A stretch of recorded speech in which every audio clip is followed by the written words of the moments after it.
things guest ministers must not do. There are certain things hosts must be sensitive of. There are certain things that members of the church, if they are truly sheep and not wolves, there are certain things they must not do when a guest minister is invited to a church. Now, first and foremost, a guest minister have no business collecting phone numbers of any church he or she is invited to preach. No matter your relationship with the pastor or your host, you have no reason. It's against the ethics of ministries, and it's also against the ethics of relationship for you to begin to invade into the membership of whoever invited you to preach for him or her. There is no basis, there is no reasons for you to do that. You are a guest. I can't imagine a guest coming to my house to visit and my children phone numbers are being asked by that guest. I'm talking about my biological children. No matter how close you are to me, you can't collect my biological children phone numbers without my permission.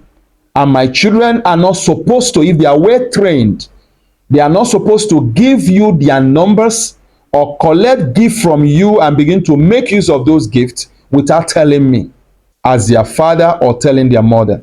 So also is applicable, I beg your pardon, to the spiritual relationship. As a guest minister, you have no business. I know that sometimes the members themselves come to you, or the pastor, your host, some persons come to him that they want the guests to pray for them. Don't take advantage of that secret meeting or close meeting with this person you are to pray for and begin to ask them where they work and begin to ask them certain things about their business and go to the extent of collecting their phone numbers. Even if they request for it, it is expected of a guest minister to tell them to go to their father, their spiritual father, or to his host, or to our host to collect the numbers. I know the occasions they will demand, but it is better that your host is the one that asks them to give you the number than for you to go in privacy to collect their numbers because you have access to them. Some person go to the extent of start visiting these people after they have left the church they minister. If you have ever practiced this, no matter your reasons or your explanation, it is unwarranted. It is wrong. It kills relationship. It betrays trust and is unhealthy. And if you are a sheep, if you are a member of a church and you are fond of running after guest ministers to get their contact, running after guest ministers for special prayers, you are not a true sheep. Because if you are released to worship with that person you are running after, when he invites another guest in his church, you will do the same. You are just not a sheep. It's not a fault of your pastor. Sometimes when a guest minister comes, you saw some level of manifestation, sometimes even different from what your pastor operates in. But if your pastor go to that same church or another church to preach, you will see your pastor in that dimension. Familiarity have set in sometimes that could make you begin to think that what you are looking for is not in your pastor. The problem is you, not your pastor. The problem is you. You have to settle down and open your heart to receive. Because if truly that is your pastor, everything you need is in your man of God. We invite guest ministers to complement our ministries.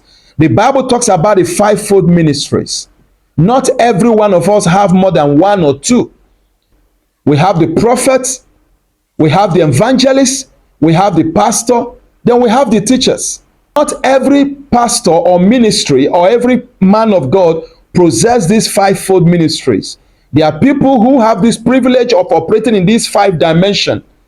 But there are those who operate in one dimension, but they operate in this dimension very deep. Even if you operate in the fivefold ministry, many times you still need the complement of an evangelist who is truly an evangelist. Sometimes you need the office of a prophet who is truly a prophet. And in the prophetic, there are dimensions. There are prophets who are not seers, but they operate in a very high dimension of prophetic utterance. They may not tell you your story and tell your father's house and tell you what you are, but if they tell you by this time tomorrow, it will come to pass. So there are occasions, even a prophet, we invite another prophet who operates in another dimension of the prophetic, because in the same fold of ministry, there are dimensions into it. That include the evangelical, that include even the teacher, that include even the apostle and the prophet and the evangelist. So these are things we must take note of. It is wrong. It is wrong. It is wrong for a guest minister to go further to collect number. Now, number two, it is wrong. This video is getting long. Just watch it. I'm going to stop at number two. It is wrong for a guest minister to also begin to arrange special prayer with a member of any church he or she visits to preach without the consent of his host. Is very, very wrong. The occasions your host will be part of the arrangement. I have reasons to arrange for private prayers between some of my persons in places I've ministered, in places I've pastored, to be precise. I've had cause to arrange a special prayer with my guests for a member, but that is with my consent. But if you begin to do that without the consent of your host, you are not a good person. If you did it in ignorance, stop it. But if it's with intention, it is wrong. And many times hosts betray their members, and those are hosts who are so desperate for money. When you begin to tell your guest, this person is a billionaire, this person is a millionaire, this is who she is, this is who he is, you are selling off your sheep. If the man of God by the Spirit of God cannot dictate who is who, let him preach and pray and go. You must not expose your members to a guest. Oh, he's your friend. What you think may not be what that person you call your friend thinks. Your way of reasoning may not be his way of reasoning. You are thinking of friendship and one family. He is thinking of something else. Many times churches have been broken. Some guests have come and pick by this arrangement, pick the wealthy and the well-to-do people and pillars of churches, and have destroyed some churches which shouldn't be. I pray that this message will meet you well. Whether you are the host or you are the guest who perhaps for any reason does this, or you are the member who have special gifts in jumping at every guest minister, thinking they are the one carrying your answer. You are the problem, not the guest. No matter how many guest ministers pray for you in a church, if your heart is not right with God and with the church where you worship, if you are not committed to God and committed to the primary place God have assigned you to worship as your church, no matter the guests that pour oil on you and speak to your head, nothing may change. It's not a cause, but that is what is happening. That is what is happening. I pray that God will grant you understanding in Jesus' name. God bless you. Shalom.